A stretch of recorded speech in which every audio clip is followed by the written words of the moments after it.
जुनूनी इश्क पार्ट 46।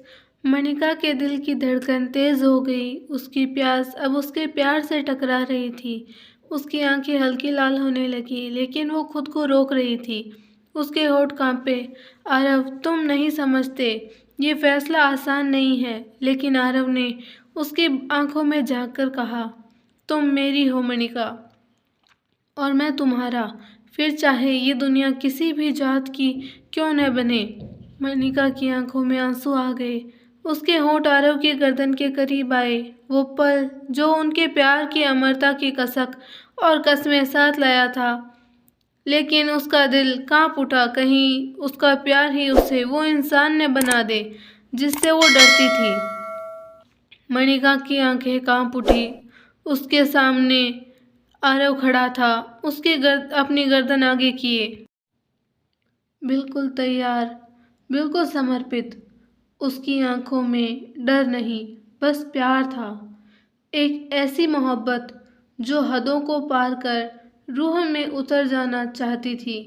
मनिका ने कुछ नहीं कहा, बस उसका हाथ थामा और उसे धीरे धीरे हवेली के एक अंदरूनी शांत कमरे में ले गई। कमरे में हल्की सी चांदनी की रोशनी पौ से छौनकर आ रही थी। आरव अब भी उसकी आंखों में देख रहा था।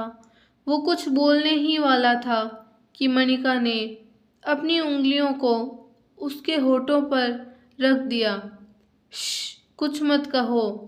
उसकी आवाज़ जैसे खुद रात बन गई थी, धीमी, रहस्यमयी और मोहब्बत से भरी। मनिका ने आरव को बिस्तर पर बैठाया। उसके सामने बैठकर उसके दोनों गालों को अपने हाथों में थाम लिया। तुम्हें नहीं पता ये कितना बड़ा कदम है, मगर अब जब तुमने खुद को मुझे सौंप ही दिया है, तो मैं भी तुम्हें अधूरा नहीं रख सकती। आरव बस उसे देखता रहा।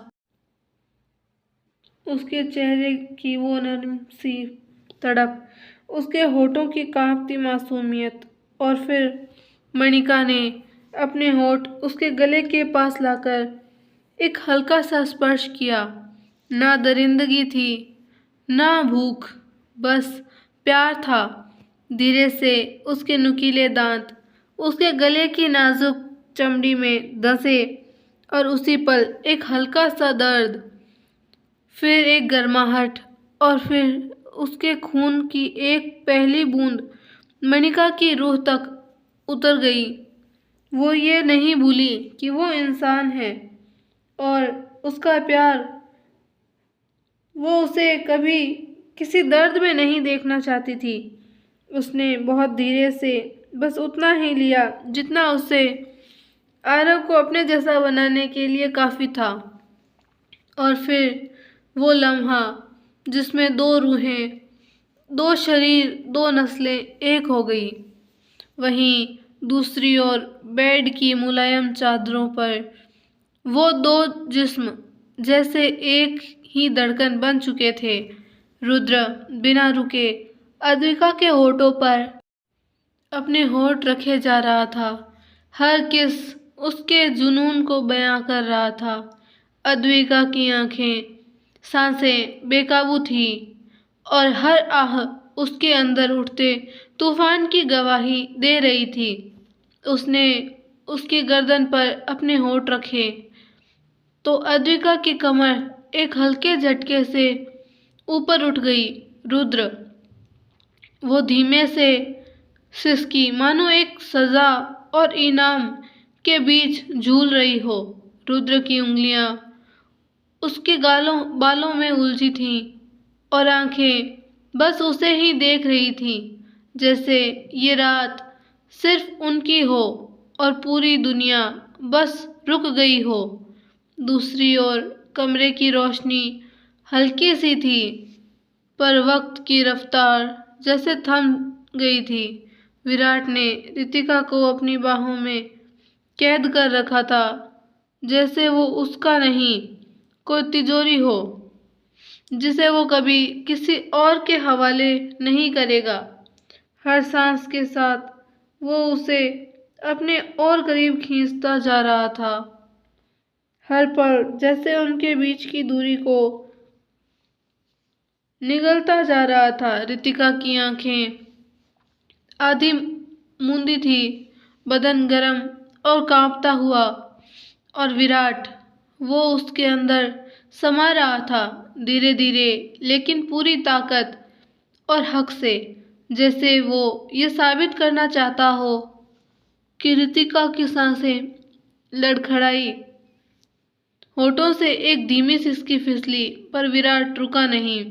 उसकी पकड़ और भी कस गई और आवाज आई, look at me Ritika, feel what I do to you. और वहीं जहां कभी दर्द था, आंसुओं की परछाइयां थी, आज वहां सिर्फ सांसों की गर्मी थी और दिलों की धड़कनों की गूंज। रुद्र और अद्विका, जो अब कभी अपने अतीत में के जहर में गिरे थे, आज एक दूसरे की बाहों में अमृत बन गए।